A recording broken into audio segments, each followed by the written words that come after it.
So, welcome viewers to our next episode of Marketing in the Never Normal, where we've been talking to industry leaders to understand how the current COVID situation has impacted their sector and what opportunities and challenges are ahead for the marketing community. Today, I have with me Mohit Kochar, who's the Vice President of Marketing and Branding at KPIT. He carries over 20 years experience across B2C and B2B sectors across diverse industries. So I'm sure there'll be very interesting perspectives that he will bring to the table today. Welcome, Mohit. Thank you for Thank taking you. the time on. Thank you for inviting me. Pleasure to be part of this. A pleasure. So Mohit, the current COVID situation has impacted industries in unprecedented way. So what are some challenges that your industry has seen over the last 6 months, and what are some challenges that you see continuing in the medium term as well? Yeah, obviously this was unprecedented, right? Nobody prepared for it, and especially companies who were in a growth trajectory were actually planning for growth. And while you're planning for growth, something like this happened. The operations have been planned in line with the growth strategy, right? And so our annual operation planning was actually very strong on the basis of last few years being very good. And so we had to. The first big challenge was to revisit the operational plan, which first we had to get a BCPT going. So business continuity happens for our customers because we work for software for the automotive industry, and there are global marquee clients which we work with.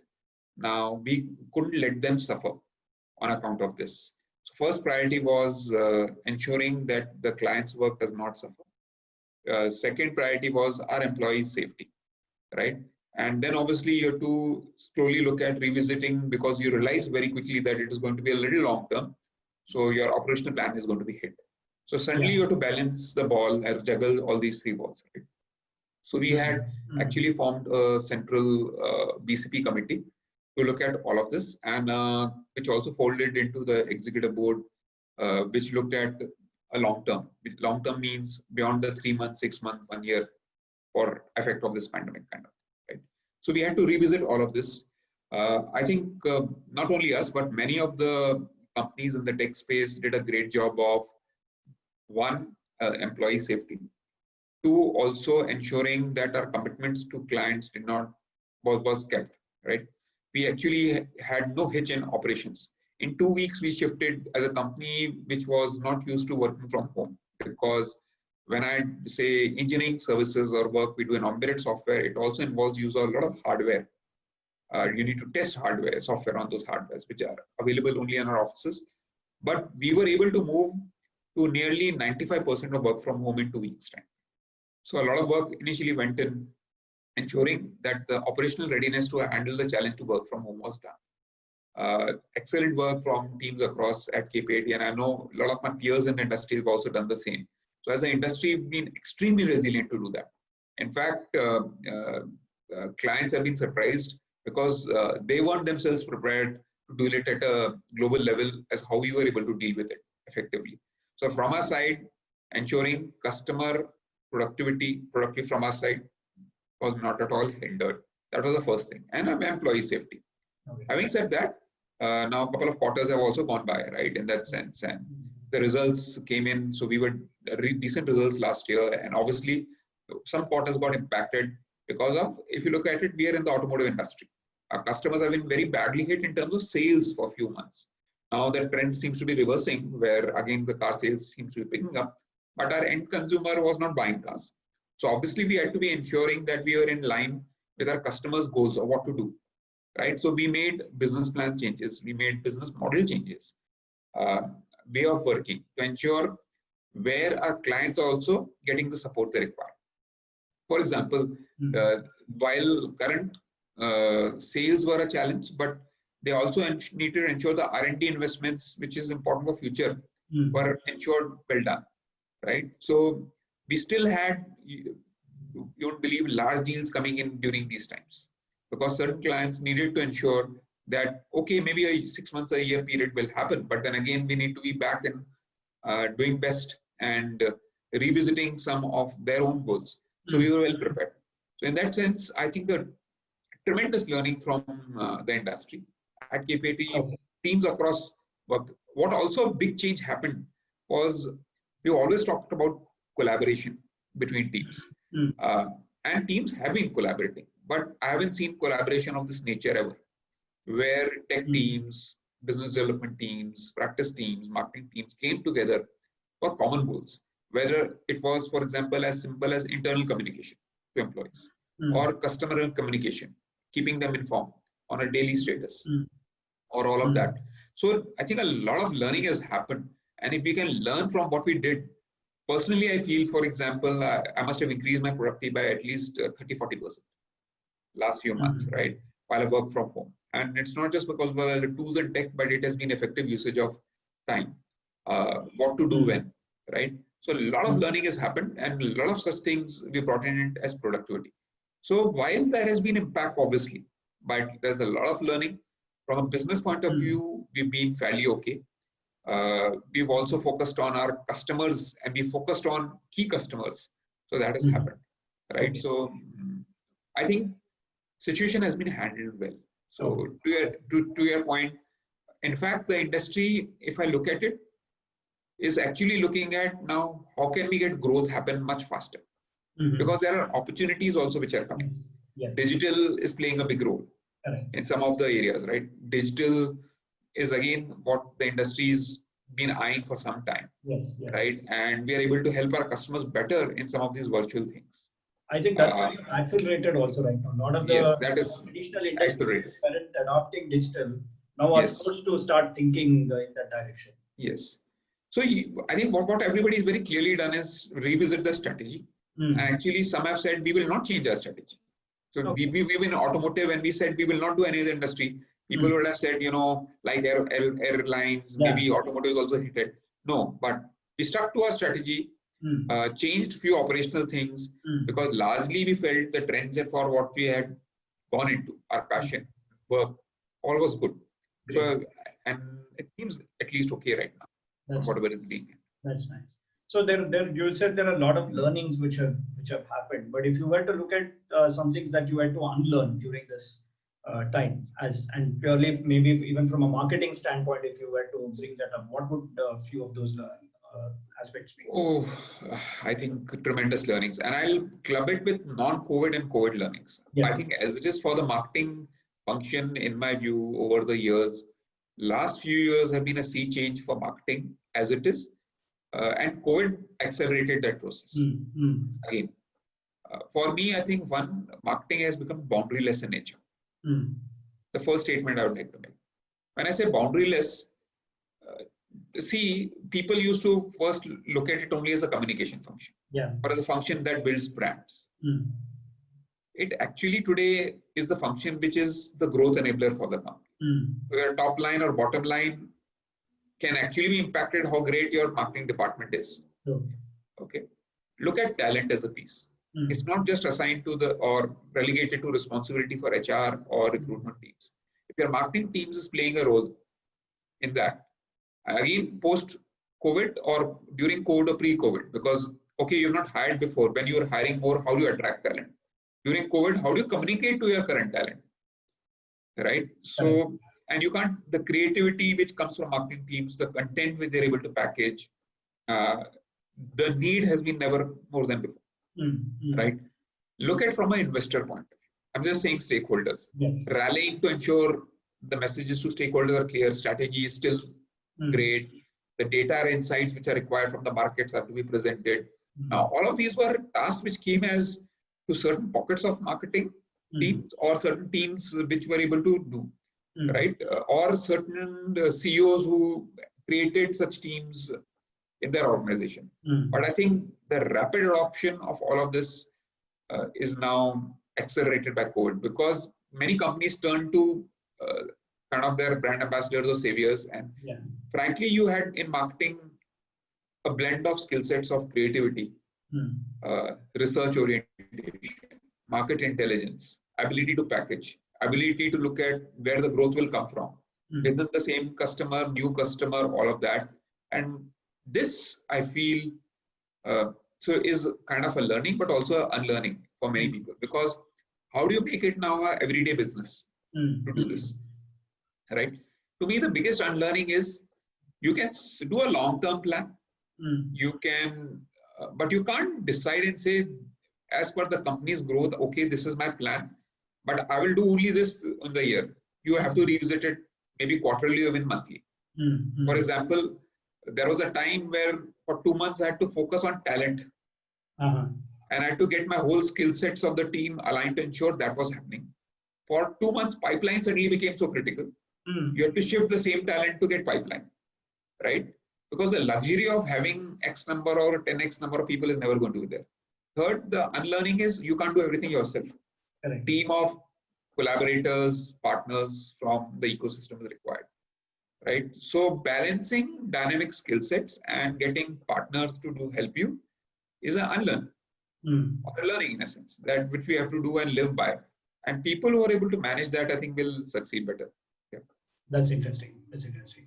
So from a budding marketing professional, if they were to come to you for advice, because these are times which not every marketing person would have ever encountered in their life. So the learning and unlearning, like you said, is tremendous opportunities which are there.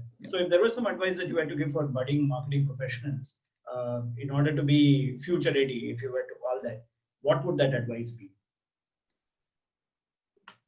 I think one, I would always look at, marketing is already evolved and going to evolve into such an important function that unless you have set out your objectives very clearly, what you want to do in life, and merge it with your marketing objectives, it's going to be difficult. Because people have, like I said, at the start looked at it as a kind of okay, I'll be marketing for some years, then I move to some other place kind of thing, right? So the first message is understand the holistic nature of marketing and impact it brings on an organization's future. Break it down into pieces. When I say pieces, it is one is say research, product planning is one part, market creation is one part, ability to look at different stakeholders, talent, customers, investors is one part, digital tech and usage is one part, outcome metrics based orientation is one part, right? So I think you have the first important thing is to understand the piece of the puzzle and draw this whole. So you will be able to draw a roadmap. Why that is important is then you can decide where I want to start my career with, even in marketing, and in which organization. Because many times I remember when I was starting my career, I was very happy looking at part of a big brand, for example. Start of a career, is that a wise choice now? Yes, it would be a wise choice for a next career. Say I work with that big brand, but today there are opportunities, so much opportunities to create brands from scratch, right? For startups to also. So if you have to define those goals for yourself, right, and look at it. So okay, I've been part of a big brand or a big company where the brands are great. So what have I learned? So you might have learned some operational metrics and outcome-based thinking, which you bring to some other places. But you might not learn the scalability, all of that, right? So deciding your career. Second, in that, what function are you joining? Is it research? Is it PR or social media handling or ability to look at tech tools? Or is the organization inclined or not? So I think all of these are questions you should first ask. That's true. And in fact, my personal experience also, I had an option to choose between starting my career with a startup and an established brand. And at that time, I decided to go with a startup. And the kind of learning which I got was phenomenal. Especially, like you rightly said, the scale up part of it and defining processes and scaling it up as they go and being so dynamic on a day-to-day basis. That's phenomenal learning. So what do you think will be the role of content marketing going forward? I think content marketing has always played a huge importance, will play importance, and maybe more pronounced in the future. You look at our today's world, especially in the last 3 months, people are inundated with messages, right? I consume so much things, whether I'm watching a Netflix, I'm watching a WhatsApp message, or my company's emailers. Do people even read emails? Mm. I don't think so. We've studied within our own organization and found that you must have put so much efforts creating a beautiful mail for the CEO, Yeah. and you see a whole of messages, and hardly 5% of people even read it. True. True. Right? So content marketing is extremely critical going forward from various point of view. That it is by itself not going to be important unless you understand the audience, Mm. understand the usage of it, you've set the objective for that content, and you've identified a metric. Yeah. And I'll give you with an example. A year back, we rolled out a new brand visual identity for the company. And we said we'll pick up a few things which will make it great. So I said, let's say for the talent, we'll just take one social media platform and make it the best. Okay, so we took up LinkedIn. Okay, that time we said, what is as this scenario? We measured our as this scenario. We realized content was sporadic, content wasn't bucketed into some things, right? Messages were all over. It was not necessarily for talent. It could be for anybody in the world, right? All of that we did as a situation. Then we said very clear few things. It will be for talent. Okay. There'll be targets I'll take. So I said my engagement rate should be at least 4 times than my best in the industry. Okay. So we took a target. Engagement rate should be better. Okay. We didn't say we'll create this many content. So we wanted that engagement rate. We said, I have say 1 lakh followers. Can I double it in a year? And double it again, 70% of it should be the talent which I want. Okay. Right. So we set these goals, and then we said, now let's do content marketing. Right. So we didn't start with content marketing. We said, okay, talent, platform. Then now what is the content marketing? And looked at my brand vision guidelines of what we want to be. There are 4 things in our mission statement: best place to grow, best business from our strategic customers, and a few others. Bucketed it and the content marketing plan. And then we said we'll ensure at least 2 to 3 posts in a week. And we measured. And we've been consistently having 4x engagement rates. Because initially we were able to say, well, what is the gap? We are just 2x or not even 2x. And we consistently experimented with pictograms or videos, and we realized what works, what doesn't work, what softer posts work better than tech posts. We're a tech company. We're surprised to see that a softer post about a CSR activity was much better than a tech post, which we thought for something which we did with BMW. Now, all that were part of the journey, right? So content marketing is extremely important, but all of it is keeping all those things in mind. And it is going to be very important in the future because, like I said, it is content for all stakeholders, and companies are just beginning to realize the value of this. Yeah, that's so true. In fact, a lot of organizations don't put in that kind of effort to understand where they are, where they want to be, what are the metrics, and freezing on their exact target audience and what is it that they're looking for. They generally just create content and keep it and expect it create to an engine, and generate returns, and it doesn't work then. So that's really true. So now during the last few months, from the time of onset of COVID and subsequently, some of the brands have been very innovative in their communications as well. Some have been totally force-fed just because the COVID is the mantra, keep putting it in your messaging, whether or not it makes sense for your brand as well as your product. But some have made real innovative campaigns as well. So any brand or campaign that caught your attention? Yeah, I think some people did excellent work, and both in our industry and not necessarily in our industry. But what stood me out was how some of the consumer companies again very quickly latched up the crisis and opportunity. For example, I think McDonald's changes logo to express social distancing. Yeah. Right, kind of thing. Yeah, right. And a few other companies at KPIT also we did something. We have a concept of dots and dashes. So we do software. For us, we said it's been always a challenge to talk about how, because people don't see software. Correct. Right. And what you see is finally the output, which is a car. And the car is actually you pay for is the differentiation is through software. And even our customers were initially, now it's changing, but never sure about to take partners' names. So you never know, like it's an Intel inside. Yes. KPIT software is actually 10 cars in the world, out of them, 2 cars are running on KPIT software. Kind of challenge, right? So our visual identity was through the dots and dashes.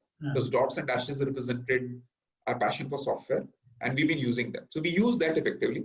But I think I drew inspiration from there for companies like McDonald's, who initially very quickly, even if they were happy to change in things like which were sacrosanct as a logo. Yes. And came to a cause and said social distancing important. So people who went the extra mile for a purpose and to a cause of the whole industry, I think what caught my attention the most. Nice. I think few other companies, I don't remember which all did, but McDonald's, I remember the one which inspired me the first. Sure. So I think of that example very much. Okay. Okay. And any book which caught your attention that you read during this time, which was either motivating or you felt very relevant from a business standpoint that you would like to recommend? Yeah. So I would actually not recommend a business book. I will recommend a book called I practice meditation. I've been doing it for some time now. Okay. I follow a system called heartfulness. And I think that has helped me the most during these trying times. It keeps you at the least a little balanced, hopefully. Understand what is more important, the smaller things in life. So I realized that for professionals like us, really thinking through clearly, we need somewhere to hold on to or do something on our own. You can't expect things to happen by magic. And that is by practice. Either yoga helps you or walking helps you, music helps you. I firmly believe meditation can help you. So I follow a system called Heartfulness. There are 2 nice books there. Okay. I will recommend at least a book called Designing Destiny by Kamlesh Patel. Okay. And because it is appropriate to the topic you mentioned, you talked about how do we change in these times. So I think some basic concepts of life, if we can revisit, marketing is just one part of what we do, right, in our lives. And definitely I feel a lot of inspiration has come to me because when I meditate, a lot of thoughts come to me, which are not my usual thoughts. Because I'm not bothered about my previous thoughts, which are giving me those thoughts, right? I'm able to hopefully look at situation in its entirety, in its newness. So I highly recommend to read that book called Designing Destiny by Kamlesh Patel. Okay.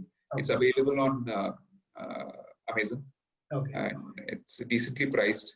So I think it is very useful. Yeah, that's so true. In fact, one of the other marketing leaders that I was talking to as part of the series, he said, in fact, one learning which I've got post this COVID situation is that the Earth exists. Earth will continue to exist. We are just incidental. Yeah. So, that kind of keeps you grounded in moments. Otherwise, we tend to get so carried away. Exactly. Everything. Right? Yeah. So thanks for sharing that book. So Mohit, was very interesting, very insightful talking to you to understand your journey and to understand how you've adapted to the changing times, the learnings, unlearnings, and most importantly, from a content marketing standpoint, how is it that companies can actually get the desired ROI from their campaigns? Thanks once again for your time, and I look forward to collaborating with you again. Thank you. Thank you for inviting me once again. It was a pleasure. I also learned a little bit from you when we're sharing experience of other people. Thank you so much. Thank you.